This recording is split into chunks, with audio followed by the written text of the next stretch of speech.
Live from Cool Boys Central. You're the boss down there. I'm boss up here.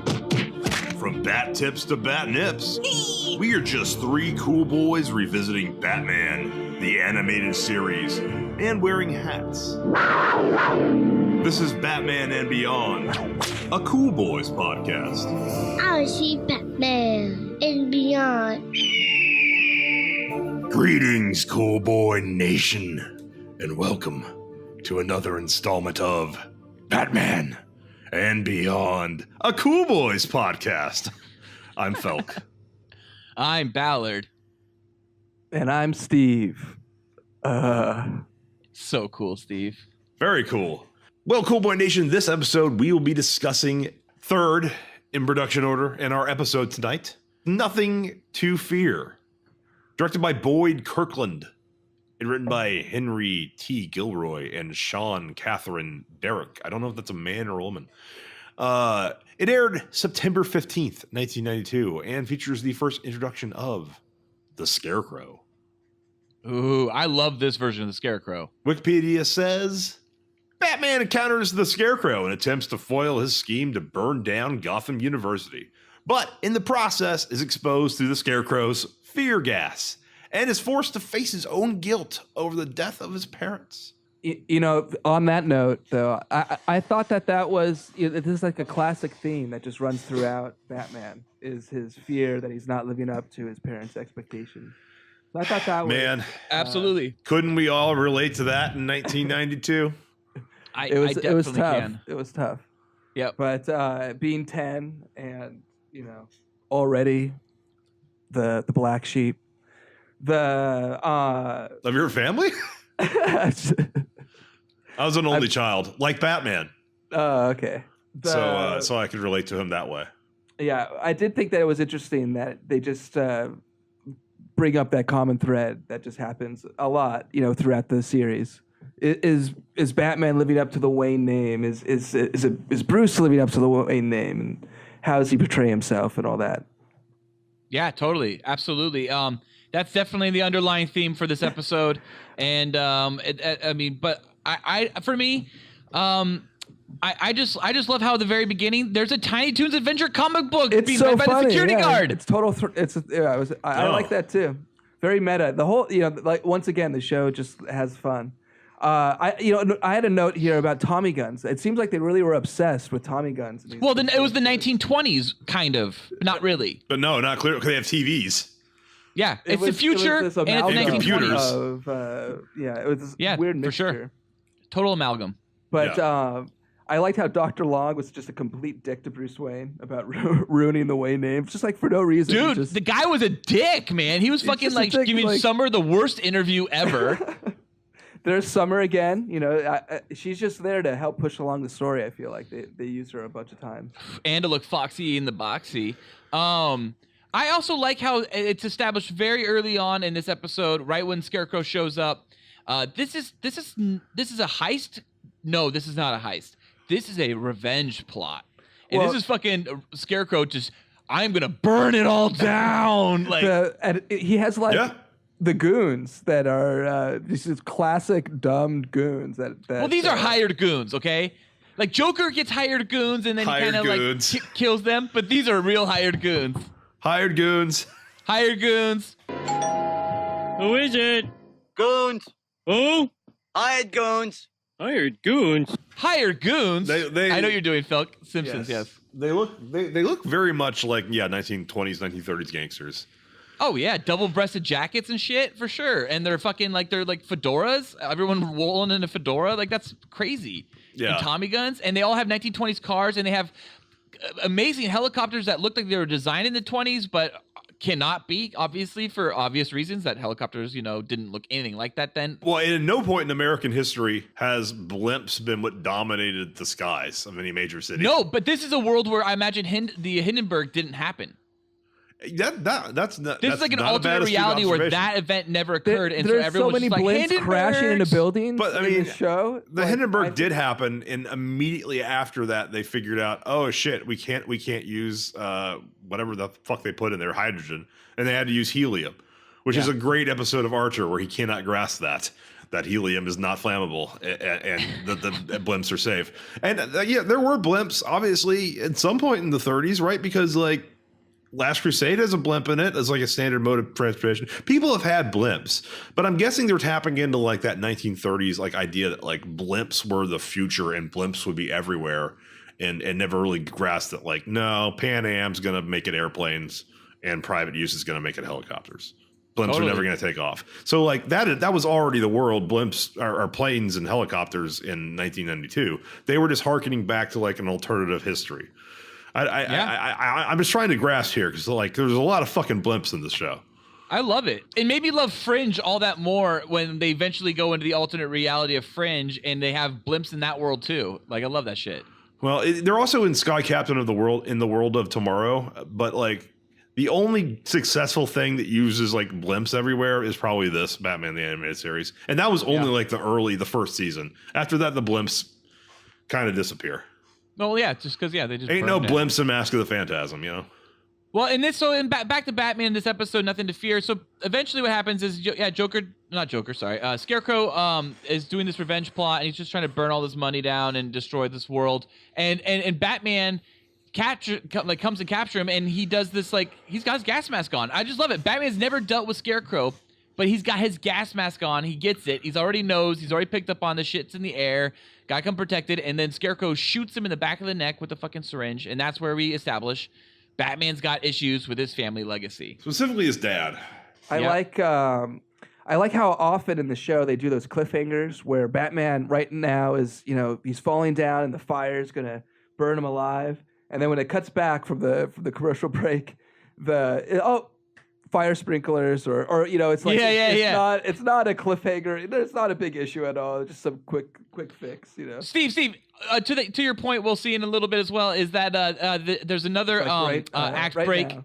Yeah, it's happening right now. Yeah, and now Batman's in there, fire's still burning, and the sprinklers are about to go off. Yeah, but good thing there's sprinklers. There's another at the end of this act and going into the third act. You have Batman and a hired goon falling off the blimp, and then when they come back from the act, that hired goon falls to his death.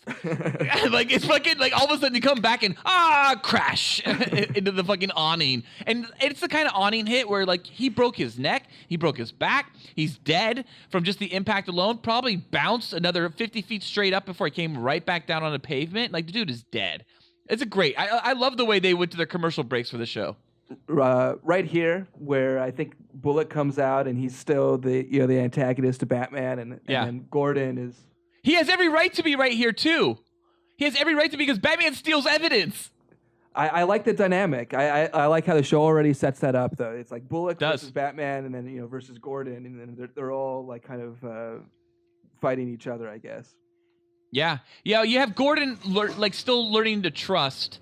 And you have Bullock, who just does not believe in the vigilante lifestyle whatsoever. But Batman runs away with a little bit of evidence. He runs away with the Scarecrow, a little bit of his mask, which of course is going to lead to some detecting and some world's greatest detective work, which will lead him to figuring out who the Scarecrow is. I love when they show Batman doing his detective work. He's totally having like a bad acid trip, and he's like having like the shake. Oh yeah. But the animation, he's got like a fever dream. They can't do good animation for it, so it's like it looks like the cells are just like they doubled up on the cells, and it's just like they're moving them around too quickly or something. Yeah. I like how. I just thought that was funny. They cut some corners with the animation here and there, but for the most part, it's great animation. And then when Scarecrow starts telling his origin story, it's basically. Dr. Long is a dick. That's what it comes down to. He's a dick to Batman, and he's a dick to Scarecrow, and that's why. He's not a dick to Scarecrow. Okay, literally in Jonathan Crane's flashback. No, in Jonathan Crane's flashback, he's tormenting patients to figure out how powerful fear is. And then Dr. Long is all like, yo, we're going to shut you down. You can't be doing this. You're fucking torturing people. And he's like, fuck you, man. You shut me down. I'm going to fuck you up. And that's where his motive comes from for revenge. No. Those people volunteered for their experiments. They did not money. say at any point in the show those are volunteers.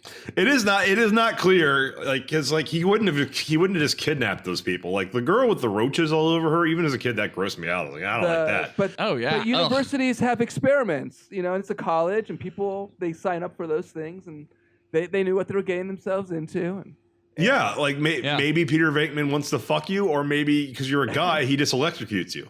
maybe, yeah. So after the flashback, Batman goes back to his Batcave to do some world detecting, and I just want to point out that when he's in his Batcave, there's no mention of Robin. No, I don't think the Robin thing is confusing. Well, it's like Robin's on his own thing. So this is clearly like before. So the weird thing is that they never established Robin walking into this world. They established that he was at college this whole time. What I read was that Fox or whoever was, I think it was Fox, basically pushed. They didn't want to have Robin in the show, and they pushed really hard for Robin to come in. And so then they kind of had to redesign the show to have him be in it. Oh, more really? Constant, yeah. Wow. I do like when they bring Robin in. They do. He is introduced back into the show. Just like, oh, hey, Dick, you're in college all this time. He's like, yep, I'm back. And like that's literally how he's brought back in, because they eventually do an episode way down the line, or a two-parter episode, which I love the two-parters. It's a great one. Has called Robin's Reckoning, where Robin, you see his origin, and it is such a cinematic episode. And they practically used it for Batman Forever. Yeah, except they made it Two-Face rather than just some random gangster, which is. Sal? Was it Sal Maroni? Or we'll find out, I guess. Yeah, we'll find out. I don't remember the name, but like it was supposed to just be, because they never say Joe Chill, unless I'm wrong. They never say Joe Chill on Batman the Animated Series. Maybe they do, but no, I don't think they do. I don't think they do. Have to wait and see. But it's very clear that the Joker is, because it's never established in any way. Like this Joker does not kill Batman's parents. Yes, this is not the Tim Burton Joker. It was just I think they flash back and it was just a random guy, at least in Master. I think he's shadowed. I think you'd never see. It's just a shadowed individual, and that's the concept of it. Yeah. But one of the things about Batman '89 did with that, obviously they showed Joker killed Batman's parents, but they also had a gala scene, or a museum art event in which Joker gassed everybody. Well, that's what Scarecrow does in this episode. He gasses his entire gala with a fucking fear poisoning. There is some of what they used in Batman Begins in this, just in terms of. Absolutely, Batman Begins makes its way into this too, for sure. Yeah, I mean, this makes its way into Batman Begins because. Right. Yeah. See, exactly. Yeah. What I liked, in this was where Batman's fight basically causes the blimp to crash into the building.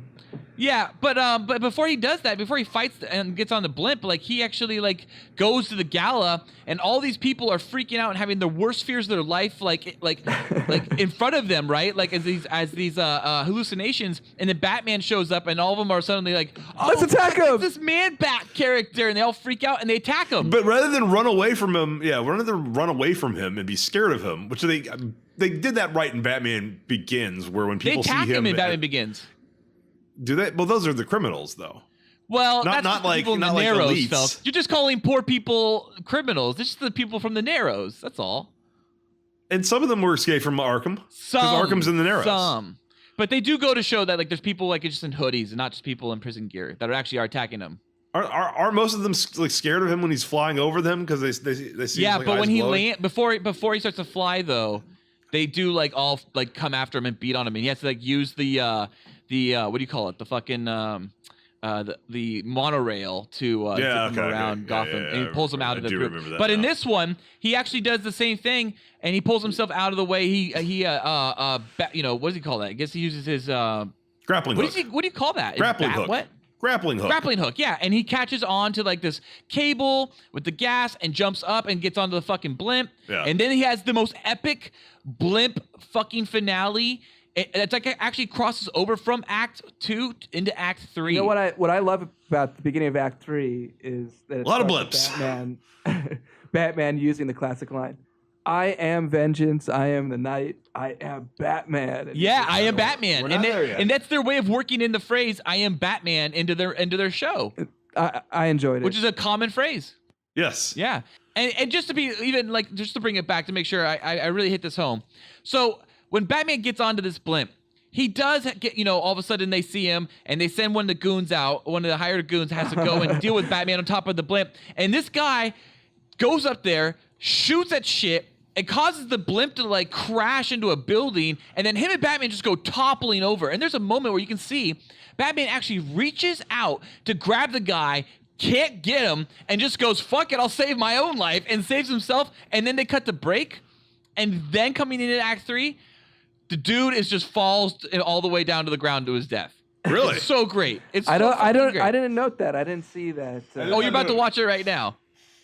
All right, there's Batman is fighting a man on the blimp. Yep. And he's causing havoc. And he's burning the fucking like control room because they're shooting through. And right now the blimp is kind of spiraling out of control in Gotham, and it's about to bump into a building. I like that and it's gonna send these. the Tommy guns apparently shoot lasers, by the way. They're not lasers. I just thought they were more like tracers. They're definitely like tracer red. They're bullets. red bullets. No, you don't use tracer rounds as regular ammunition. No, but I think that's what they were trying to establish because otherwise bullets don't show up. So here now the blimp crashes in and they both start tumbling off the blimp and we cut to break. Now we come out of break and they're falling again and Batman reaches for the guy, can't get him, goes, fuck it, save my life with grappling hook, and the other dude just falls to his death. Sorry, buddy. And crash. And they That's never not come back falling to to him. his death. They just show him bounce off the canopy of the thing. Dude, That's have you ever insane. seen those awnings in New York? They are hard as fuck. This is that was Looney clearly a Tunes. canopy made from elastic. Yeah, I don't it know was if you total survived Looney that. Tune, gravity logic right there, and he That dude just he hit fell the like canopy, and it did not break, so he lived. It trampolined him, and then maybe. He probably is But like then, yeah. 20 feet. He probably got really hurt. Okay, fine. But then so Batman ends up getting on the like in a precarious position on the blimp and he's freaking out and his dad shows up as this horrible monster Thomas Wayne. Like it's fucking crazy. It's so crazy art. And that's when he says that line, Steve. He says, Felk, why don't you say that line because you have the Batman voice. I am vengeance. I am the night. I'm Batman. Yes. So Batman overcomes his fear poisoning with pure will, right? It's the highlight of this the episode because it is Batman saying, "Oh, you're going to use fear against me? No. I use the fear. I use the Absolutely. Totally does. Yeah. I liked it. I also thought I liked how it seems that in this episode or in a lot of these is that Batman's computer is the one that saves the day. He just needs to get the fabric or whatever it is to the computer, and then it'll take like a day and a half for it to tell him, analysis complete. Fabric produced at this factory, and he'll figure it all out from having played all right. I'm going to mention the Arkham games numerous times. I just love how this Batman's got great time management. Then Steve, you know what I mean? He's gonna have great time management if he's doing this over a course of days. Felk, you're saying about Arkham? Go ahead. I'm going to mention the Arkham games and Batman games in general because I just played the Telltale game. But like every time the modern games have you be like Batman, be the world's greatest detective, and has him like on the site, trying to piece things together. It really seems like the computer's doing all the work. It's like the computer highlights a bullet and then it highlights a different thing. And he's like, this bullet bounced off here and landed here, meaning the gunman's trajectory was here. It's like, well, the computer just figured that out for you. Are you really the world's greatest detective? Or are you just... he's writing that code. Are you just the detective who happens to have the world's greatest computer? No, Lucius Fox made his computer. He's writing that code. I think he just has enough money to buy the best stuff. He either buys the computer or it's Wayne Tech from Lucius. So money makes you the world's greatest detective is the one of the moral. things I thought that was interesting was I think He's that just the Batman world's richest detective. Yeah. I think Batman uses the sounds of Man-Bat to scare the goons or to scare Scarecrow himself at the end of the episode. Did you hear those sounds? I thought so. I thought or at least you hear the sounds of. I just assumed they were just going to the same sound effects. Yeah, for my time in production, I can tell you that was just like we need a scary sound. Use the one we used the last time. That's what I would imagine. Yeah. What I thought was that he had the tape recorder and he was like fucking with Crane or whatever. Hey guys, so speaking of Crane, Jonathan Crane. How do you spell Jonathan for this Jonathan Crane? Is it JOHNATHAN or JONATHAN? I don't care. It's no H. That would be JONATHAN. Jonathan Crane. So eventually, Batman on the blimp, he fucking takes out and starts wrecking shop on the blimp, and they take out the blimp, and he pushes a second goon out the fucking window, and he falls to another crippling height. Who knows? The guy could be fucking crippled or dead. And then he crashes the blimp. And in this fucking awesome finale and saves the fucking, the doctor. And then he goes and gives Scarecrow literally a dose of his own medicine. And I thought that was fucking a great way to end it with Scarecrow. It's like and Batman saves the day and looks super cool at the graveyard as well. Yeah, and so the graveyard's a great thing, Steve, to mention because Martha, you see Martha. Yeah. Okay. And now we all know, obviously, that, Martha means a lot now from Batman v Superman. Martha. And then also Don't hurt him. Martha's at his the- mommy's name. at the graveyard, Lane. they have Bruce Wayne's jacket like fly in the wind and flutter in the wind, and it looks like Batman's cape. No, that's his shadow, I thought. I thought it was him casting that shadow. But it was his. I thought it was his jacket casting the shadow, and I was like looking. Oh, at yeah. it. You're right. Yes, you're right. And it's just like really good animation. It's like those little things that. It's like, they went artsy. They went creative. I like this version of Man-Bat, the one that Scarecrow sees Batman as, more than I actually like Man-Bat design. I think this is a great Man-Bat design. I thought it would have been so sick if that was actually Man-Bat. But Too scary, too villainous. Because far too scary. Yeah, Man-Bat's not really evil. He's just a guy who transforms into a bat. He's just a thief. He's a common thief. Well, he's really only stealing things to keep being Man-Bat. That's about it. Yeah. And there he is. There's the shadow. Yep. There it is. And so I give this. I guess we should go into our boys, guys. Right? We should go into our Cool Boys rating of the episode. Nothing to Fear. And gentlemen, how many boys would you give it? I'll start off. I gave it 3 out of 5 boys. It's not that great of a Scarecrow episode for me.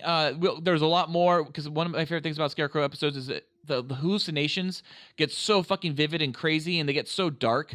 And this one doesn't get as dark. It's just really just a giant Thomas Wayne at the end. That's kind of the only really crazy hallucination.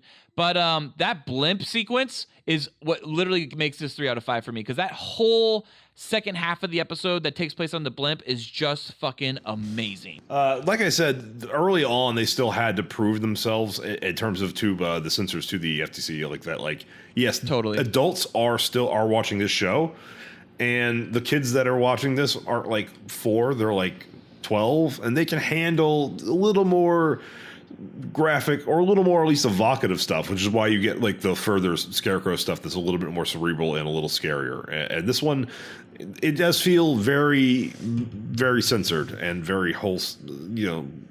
And I'm gonna give it 2.5. It's showing the potential of the series, but nothing super special about it, and nothing about this Scarecrow. I mean, Scarecrow's using gas, and then in the next episode, Joker's using gas. There's a lot of gas, because gas that affects people is a very non-violent, kind of little less non-threatening. There's nothing blunt about gas. That's why gas was used a lot in this show, I think. Yeah, it makes sense. I think I'd give this one three cool boys. I enjoyed basically this is like the first origin story. So this one has the first part where it introduces Scarecrow already as a villain, and you're like, who is this guy? For me, going back to as a first-time viewer, I didn't really know who Scarecrow was. So then you're like, this guy's spooky or whatnot. And then I thought it was interesting how it went from there. It went back in the second act and gave his origin story, which was kind of lame, but I thought that everything about him is kind of lame. Like Dr. Crane or Jonathan Crane is when he takes off the mask, that's the least scary villain there's ever been. So they almost make it seem like he could control other people's fears. So it not just there are a few points that clearly does happen. You're right. He's like, there's rats or something, and he makes them feel like there's rats there or something like that. I think he just knew how to manipulate their suggestible under the drug, because he knew what the drug was like. But I think he gets more of that later on. But I just think I thought it was a fun sort of episode as a way of showing how they're going to introduce the villains that most people don't know. Because as a viewer, everybody knows the Joker, and they don't need to introduce him as how he became the Joker. But I think kind of moving forward, a lot of times most of the villains are going to it's going to be at first who they are, and there's going to be some sort of origin story to it, and kind of moving on from there. Speaking of, can't wait for Clock King. Yeah, me too. I love Clock King. Clock King. Yeah, Nolan hates it. Nolan, our other cool boy from the other episode or other show, the Cool Boys podcast. Yeah, he fucking can't stand people like Man-Bat and Clock King. And Actually, he wasn't familiar with Clock. He hated Man-Bat. He didn't want Man-Bat. He said he would walk out if there was a Man-Bat in a live-action Batman movie. But he didn't know what Clock King was, and we explained that Clock King is simply a villain who is really good at keeping time. no, he also gets slow down time. Not in this show. Later on, he like gets a device that in the show in one of the part of the series he gets a device that must be New can Batman hold Adventures to slow down time or whatnot. Well, we'll get there. We'll get there for sure, guys. But I tried explaining Clock King to Nolan, and he was just like, "Oh, that sounds awful too." Yeah, that's about right. I'm excited for when Batman goes to the Samurai. Oh yeah, for sure. That's a huge. That's multiple episodes. Day of the Samurai, Night of the Ninja. Yeah. Oh fuck yeah, those are great episodes. Great bat stuff, gentlemen. I could bat talk about another bat episode right now. I am so bat energized, but alas, I cannot. The Bat Code forbids it. Tune in next week. Same cool bat time, same cool bat channel. Cool Boy Nation, be sure to let us know what you thought of Nothing to Fear by emailing us at batmanandbeyondcoolboys@gmail.com. That's batmanandbeyondcoolboys@gmail.com. Be sure to rate and review us on iTunes as the Cool Boys Podcast. Also, please check out our other great Cool Boy Central content with the Cool Boys Podcast on iTunes, SoundCloud, Google Play, and Patreon, where the Cool Boys have an uncensored discussion about 5 so cool movies with some bods and dongs peppered in there for flavor. Like and subscribe to us on YouTube. You can find us on YouTube by searching for the Cool Boys Podcast. And be sure to follow us on Twitter at Cool Boys Podcast. And join our Facebook group at the Cool Boys Podcast. Thank you for listening. Stay cool, Cool Boy Nation. Stay cool, Cool Bat Nation as well. Until next time, it's Byzies from Felk. It's Byzies from Ballard. Byzies from Steven. So cool. Batman And beyond. Oh, yeah. Batman and beyond. Oh, yeah.